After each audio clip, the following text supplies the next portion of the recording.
Coach, you're in your second week of preseason. What have you seen so far from the team in the two scrimmages you guys have played in practice? Yeah, for sure. I think coming off last season where we had such a successful season, we wanted to make sure that we continued the positive characteristics that we exhibited last season with the returners, and also acclimate the new players into those cultures, traditions, and where we played and things like that. So I'm definitely happy to say that the new players have just jumped on board right away. There's been no sort of pulling in the opposite direction. Everyone's on the same wavelength, which is fantastic.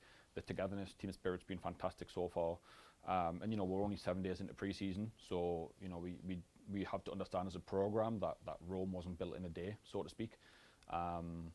We're just taking it day by day, just adding things in here and there, and trying to give the lads as many tools to go and win games and be successful as we possibly can, all while keeping the things that we liked from last season. You mentioned the success from last year, defending GLIAC champions and undefeated season, the first in the program's history. What do you have to do this year to continue that so there's not a drop-off? As the saying goes, you're now the hunted instead of the hunter. So what have you done in preseason? Have you changed your approach at all to try to make sure that the team doesn't, kind of get too complacent and continue to have that chip on their shoulder? Yeah, I think there's two things that go with that. I think one, in terms of our outlook, we've kind of surrendered the outcome of winning trophies and more just focused on what we can do every single day to get better and come together. And then also talking about reactions, we're gonna, not losing a game last season was unbelievable. To expect us to do that again would be borderline crazy, so we have to understand that if we do lose a game, especially at the start of the season, it's not the end of the world. This is very, very normal, and we just have to react and show our true character and come back from those moments. Specifically, what players have kind of come into camp this year and have really stood out for you, returners and new guys? Is there anybody that kind of has surprised you with how they performed? Yeah, for sure. I mean, I wouldn't say a surprised, but more like affirming what we thought we saw in recruits. I think, honestly, everyone's worked super hard. I definitely think that the group as a whole has that grit and that sort of blue-collar mentality, which is all we ever ask of them, But to name a couple of the new guys that I think have done really well is Alex Demeraux, who was a transfer from Schoolcraft College. He's came in and he's looked very technically gifted, athletic, very high IQ as well, is a bit of a soccer junkie. And then I would say one of our local players, Evan Baker, who came in from Frankenmuth, he played for Nationals. He's just a true freshman, and he's came in and showed really, really good flashes.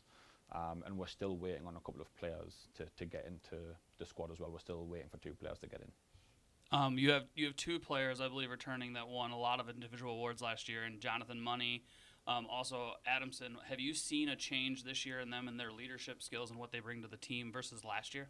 So I think if I speak about Ben first, Ben's been here since 2019, and for the last few years he's been part of our leadership committee, and a captain. Ben's been steadfast in that leadership role.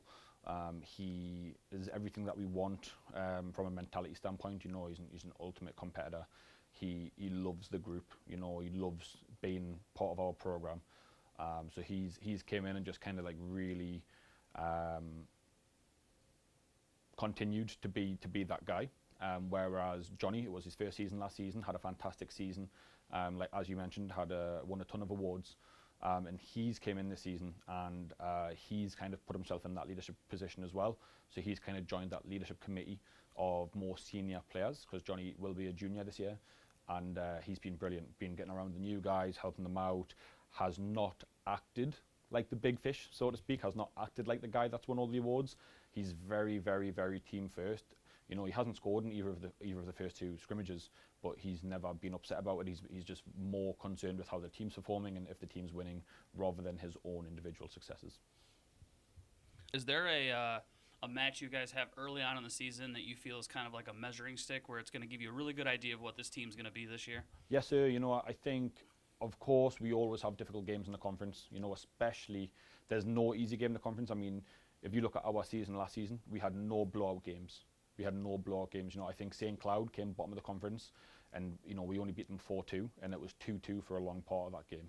So I absolutely have to give those guys credit. Everyone in the conference makes it very difficult for us. But we do have 5 regional games this year, as opposed to we typically have 4, and every one of them is difficult. You know, we start with University of Illinois-Springfield and Maryville, who are typically both top 10 Division 2 programs. I think there's something like 9 and 14 this year coming into preseason, which are both higher than us. We played against those guys last season, and they are, you know, as good as it gets at Division 2. They're well coached, great players, really good groups. So I think that first week, which is next week, those first 2 games, next Thursday and Saturday, are going to really show us where we're at.